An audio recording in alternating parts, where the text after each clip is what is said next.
नमस्कार. कसे आहात तुम्ही सर्व? मस्त आहात ना? मस्तच राहा. सर्वांना सर्वप्रथम श्री स्वामी समर्थ. मी मितेश तुम्हा सर्वांचं स्वागत करतो माझ्या आणखीन एका नवीन व्हिडिओमध्ये. तर थंबनेलवरून तर तुम्हाला सर्व नक्की समजलं असेल की आजचा व्हिडिओचा टॉपिक नक्की काय आहे? तर आज होते आता म्हणजे तर छान संध्याकाळ झाली होती. तर छान संध्याकाळची दिवाबत्ती करून घेतली. तुळशीकडे छान दिवा लावतो, अगरबत्ती असते, सर्व काही त्या गोष्टी असतात. तर दिवाबत्ती वगैरे करून घेतली आणि त्याच्यानंतर आता मग माझी काय तयारी सुरू आहे. तर हे आहे माझं कपाट. ते म्हणजे हा लिव्हिंग रूममध्येच आहे जे तुम्हाला दिसतं ना सोफा. तर त्याच्यातच हे असे मोठे मोठे 3 खण आहेत. तर त्या 3 खणांमध्ये ना हे अशा प्रकारे आमचं सामान असतं. ते म्हणजे माझ्या जो बाजूचा जो खण आहे ना त्याच्यात मन्विताचं सामान असतं आणि ह्या खणात माझं सर्व सामान असतं. म्हणजे माझं जे शैक्षणिक सर्व पुस्तकं असतील, वह्या असतील, त्या सर्व गोष्टी माझ्या इकडे असतात. आणि इथे एक गणपती बाप्पांचं छान तुम्हाला चित्र चिटकवलेलं दिसत असेल. ते आता हळूहळू निघतंय, पण ते खूप जुनं आहे. जेव्हा मी 5वीत होतो तेव्हा ते लावलं आहे आणि ते अजूनही तसंच्या तसं आहे. खूप सुंदर आणि मस्त काढलं आहे ते चित्र. त्याच्यानंतर मग ना आता आजचा व्हिडिओ बनवण्याचा टॉपिक म्हणजे काय, तर हे आवरता-आवरता मी तुमच्या सर्वांसोबत बाकीच्या पण सर्व गोष्टी काही शेअर करणार आहे. तर हे सर्व सामान ह्यामध्ये ना सर्व जेवढं सामान होतं ते माझं 10वी, 11वी, 12वी असं मिक्स करून त्यामध्ये सामान होतं. तर तेच आता मला सर्व उरकायचं होतं म्हणजे स्वच्छ असं आवरायचं होतं. म्हटलं थोडंसं कपड्या म्हणजे ह्याच्यामध्ये झाडूसुद्धा मारून घेऊ खणामध्ये. बघा सर्व पुस्तकं माझी तशीच बाहेर पडलेली आहेत. सगळ्यांनी बाहेर काढले आता मी त्यांना आणि आता त्यांना छान थोडंफार म्हणजे कपाट जे आहे ना माझं आतलं, तर ते मी एकतर पूर्ण स्वच्छ करणार आहे आणि त्याच्यानंतर मग ह्यामध्ये पुन्हा मी ते सर्व ठेवणार आहे. माझ्या जेवढी काही माझी पुस्तकं आहेत ना, तर ती सर्व मग मी त्यामध्ये ठेवणार आहे. तर हे ना काही-काही असे मी उगाच मोठे-मोठे बॉक्स ठेवले होते आणि काही-काही उगाच सगळे म्हणजे अशा फुकटच्या किरकोळ वस्तू त्यामध्ये राहिल्या होत्या. काही हे बघा हे असे रिकामी बॉक्स मी ठेवले होते म्हणजे यूज येतील या अर्थाने मग मी ते ठेवले आणि ते तसेच राहत गेले. आणि मग मला खूप कंटाळा आला. म्हटलं पसारा इतका होत चालला आहे ना सिरियसली खूप म्हणजे खूप पसारा होत चालला आहे. तर त्यासाठी म्हणून मग मी आता विचार केला की आता आपण नक्कीच पूर्ण कपाट खाली केलं पाहिजे. काही-काही माझ्या आहे ना 11वी 12वीच्या वह्या पुस्तकं होत्या. तर अर्ध्या बुक्स माझ्या एक सगळ्या विषयाच्या मी कंप्लीट करून दिल्या होत्या 200-200 पानाच्या. पण परत 1-2 लेसनसाठी पुन्हा त्या मला नवीन घ्याव्या लागल्या. तर मग मी त्या नवीनसुद्धा केल्या. त्या पण थोड्या-थोड्या राहिल्या होत्या. तर जेवढ्या नवीन-नवीन बुक्स होत्या, त्याचे 2-3 पानं अशी लिहिली गेली आहेत, कमी पानं लिहिली गेली आहेत. ते आपण पुन्हा पानं फाडून नवीन ती सब्जेक्टसाठी आपण करू शकतो. तसंसुद्धा चालतं. माझ्या कॉलेजमध्ये तरी चालतंच. तर त्याच्यानंतर मग विचार केला, की आपण ते करू आणि काय-काय डायरीज होत्या ओरिएंटेशन्सच्या, त्याच्यानंतर अजून बऱ्याचशा अशा काय-काय गोष्टी होत्या. तर विचार केला आपण छान मस्त त्यांना आवरून घेऊ आणि एका साईडला तुम्हाला हे जे सर्व बॉक्सेस दिसतात ना कपाटाच्या आतमध्येच, तर त्याच्यामध्ये ना पणत्या वगैरे असं काय-काय सर्व गोष्टी आहेत. तर फक्त ह्यामध्ये माझी पुस्तकंच नसतात, तर काय-काय सामानसुद्धा असतं जेवढं लागतं ते. तर आता इथे ना मी सर्व माझी पुस्तकं डिवाईड करून घेतो आहे. ते म्हणजे कुठली पुस्तकं कितवीची आहेत, कुठली मला विकायची आहेत किंवा कोणाला मला द्यायची आहेत. तर 10वीची काही पुस्तकं होती ती माझ्या मी सख्ख्या चुलत बहिणीला दिली होती. तर ती मला देणार आहे. ते आता मी पुढे कंटिन्यू एका कोणाला तरी देणार आहे. म्हणजे ते अजून यूज पडतील आणि त्या समोरच्यालासुद्धा त्या गोष्टीचा चांगला फायदा होईल. तर विकत नाही मी, असा विचार केला की आपण त्यांना देऊ. ते लोकं मला त्याच मग मी पुस्तकं रिटर्न घेतो माझ्याकडे आणि मग पुन्हा जर कोणाला द्यायची असेल ना, मग मी ती त्यांना देतो. तर काय-काय ह्यामध्ये बुक्स होत्या, वह्या होत्या, तर त्या बघून मला इतका आनंद होत होता. ही माझी कॉम्प्युटरची बुक होती. ती मी मस्त छान सजवून ठेवली होती. इतकी आवडली ना मला, मी ती 10वी नंतर आता बघितली आहे. फर्स्ट इयरचं ॲडमिशनसुद्धा माझं पूर्ण झालं आहे आणि तरीसुद्धा मग ते मी आत्ता बघितली. तर एवढ्या वेळानंतर पाहिल्यावर नक्कीच आनंद होणार. तर ह्यामध्ये मी 11वी आणि 12वी आणि 10वीची अशी मिक्स पुस्तकं ठेवली खालती. 10वीची 2-3च होती. मी संस्कृतमध्ये होतो सो म्हणून ती 2-3च ठेवली आली होती. तर अशा प्रकारे छान-छान जे दररोज लागणारं सामान आहे ते पुढे ठेवलं आणि जे नाही लागत ना ते पाठीमागे ठेवलं.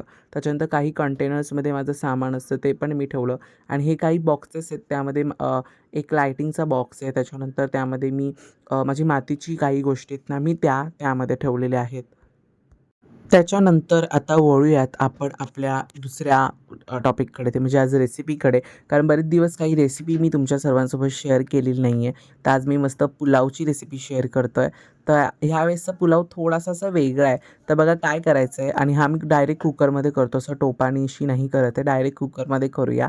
तर एका साईडला आहे ना मी पाणी मापून घेतलं आहे आणि ते तापवायला ठेवलेलं आहे एका साईडला, आणि एका साईडला मी भात फोडणीला घालतो. तुम्ही अशा प्रकारे सुद्धा हे करू शकता, कारण नंतर मग प्रॉब्लेम होतो, नंतर मग गॅस काढावा लागतो, म्हणजे बंद करावा लागतो. त्याच्यानंतर काय करायचं, तेल घ्यायचं आणि त्यामध्ये 1 चमचा तूप घालायचं, म्हणजे भात मोकळा मोकळा व्हायला खूप मदत होते. त्याच्यानंतर त्यामध्ये जिरं घालायचं, हिंग घालायचं, तेजपत्ता घालायचा. इथे मी अख्खे खडे मसाले वापरत नाही आहे. त्यामागचं कारण असं की मी पुढे गरम मसाला वापरला, म्हणजे खडे मसाल्याचाच मसाला मी त्यामध्ये कंटिन्यू केलेला आहे. तर प्लीज बाजूचा जो काही आवाज असेल ना तो इग्नोर करा. त्याच्यानंतर ह्यामध्ये मी घातलेलं आहे लसूण. यामध्ये आपल्याला लसूण घालायचं आहे मस्त. आलं लसूण पण त्यामध्ये तुम्ही पेस्ट असते ना तीसुद्धा तुम्ही यात ॲड करू शकता. त्याच्यानंतर ह्यामध्ये बारीक चिरलेला कांदा आपल्याला घालायचा आहे, आणि कांदा मस्त लालसर होईपर्यंत तुम्हाला त्याला भाजायचं आहे. त्यामागचं कारण ते म्हणजे कारण काही वेळेस भात उरतो, आणि भात उरला ना की मग तो आपल्याला काही काही वेळेस मग तो खराब होतो किंवा फ्रीजमध्ये ठेवावा लागतो. तर मग कांदा जर तुम्ही छान मस्त लाल लाल करून घेतलात ना तर म्हणजे पदार्थ लवकर खराब होत नाही. अर्धं कच्चं राहिलं तर मग लवकर खराब होतं. त्याच्यानंतर त्यामध्ये मी टोमॅटो ॲड नाही केला, तुम्ही हवं असेल तर तुम्ही घालू शकता. 1 चमचा मी लाल तिखट घातलं आहे, जे आपला कच्चा मसाला आपण त्याला म्हणतो, तर तो मी 1 चमचा घातला आहे. आणि ह्यामध्ये मी काही फ्लॉवर त्याच्यानंतर भाज्या घेतल्यात, ते म्हणजे फ्लॉवर, बटाटा, फरसबी, गाजर, त्याच्यानंतर मग मटार, असे सर्व त्यामध्ये मी भाज्या घेतलेल्या आहेत. तुम्हाला हवं असेल त्यामध्ये तुम्ही सिमला मिरचीसुद्धा घालू शकता. मी सिमला मिरचीसुद्धा बारीक कट करूनच त्यामध्ये मी घातलेली आहे. त्याच्याने अजून मस्त लागते. त्याच्यानंतर मीठ घालायचं आहे आणि पूर्ण छान असं मिक्स करून घ्यायचं आहे. आणि ह्यामध्ये ना मी घालणार आहे एव्हरेस्टचा आपला शाही बिर्याणी मसाला. हा कुठलाही प्रमोशनल व्हिडिओ नाही आहे, पण खरंच टेस्ट खूप छान लागते. ह्यामध्ये मी 2 पॅकेट घातले आणि हा 4 जणांचा मी भात बनवतो आहे. हा एव्हरेस्टचा मसाला ना मी तुम्हाला सांगतो, हा तेलात नाही टाकायचा. अशा प्रकारे भाज्या असतील ना त्याच्यातनं टाका, नाही तर तो पटकन करपतो आणि त्याची चव मग टेस्ट वेगळी लागते. त्याच्यानंतर स्वच्छ धुतलेला तांदूळ जो तुम्ही आता डेली वापरता ना, तो स्वच्छ धुतलेला तांदूळ त्यामध्ये घालायचा आणि सगळा मिक्स करून घ्यायचा. म्हणजे तो तांदळाला आपल्याला लागला पाहिजे, मसाला वगैरे सर्व जे काही आहे ते पूर्ण त्याला लागलं पाहिजे, आणि छान मस्त असं मिक्स करून घ्यायचं आहे. आणि छान मिक्स झालं ना की त्यामध्ये आता मी तुम्हाला नेहमी आता मी जे प्रमाण वापरतो ते तुम्हाला सांगतो. आता मी एका ग्लाससाठी 1.5 ग्लास पाणी घेतो. तशाप्रकारे मी जर 2 ग्लास तांदूळ घेतले तर त्यासाठी मग मी बाकीच्या म्हणजे आता मी 2 ग्लास जर मी तांदूळ घेतले तर 3 ग्लास किंवा 2.5 ग्लास मी एवढं पाणी वापरतो. अशा प्रकारे करतो. जर 1 ग्लास असेल तर 1.5 ग्लासाचं प्रमाण परफेक्ट आहे. तर आता जे काही गरम पाणी होतं ते मी ह्यामध्ये ॲड केलं. साईडला लागलेला जो काही तांदळाचा टोके असतात ते सुद्धा म्हणजे टोके म्हणजे ते कुठला किडे वगैरे नाहीत. जे तांदूळ असतात जे बाजूला चिकटतात तेच मी त्यामध्ये ॲड केले. म्हणजे ते कच्चे राहू नयेत म्हणून. आणि छान मिक्स करायचं. कोथिंबीर घालायची, आणि त्याच्यावर ना सगळ्यात महत्त्वाचा इन्ग्रेडियंट तो म्हणजे त्यामध्ये आपल्याला ॲड करायचा आहे लिंबाचा रस. लिंबाचा रस ॲड केल्यामुळे काय होतं सगळ्यात महत्त्वाचं तर तुम्हाला मी ते सांगतो.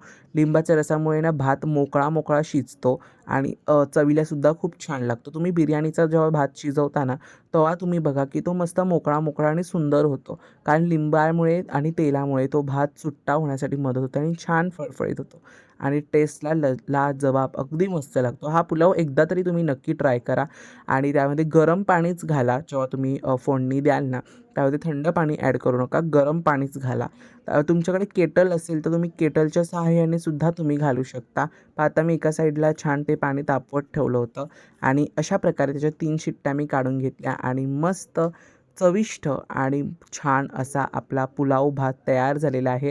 ही रेसिपी नक्की ट्राय करा, आणि तुम्ही पापड लोणच्यासोबतसुद्धा खाऊ शकता. चला, आजचा व्हिडिओ तुम्हाला सर्वांना आवडला असेल तर व्हिडिओला लाईक करा, शेअर करा, आणि सगळ्यात महत्त्वाचं सबस्क्राईब करा. पुन्हा भेटूयात अशोध्याच्या एका नवीन व्हिडिओमध्ये. तोपर्यंत सर्वांना बाय, आणि सर्वांना श्री स्वामी समर्थ.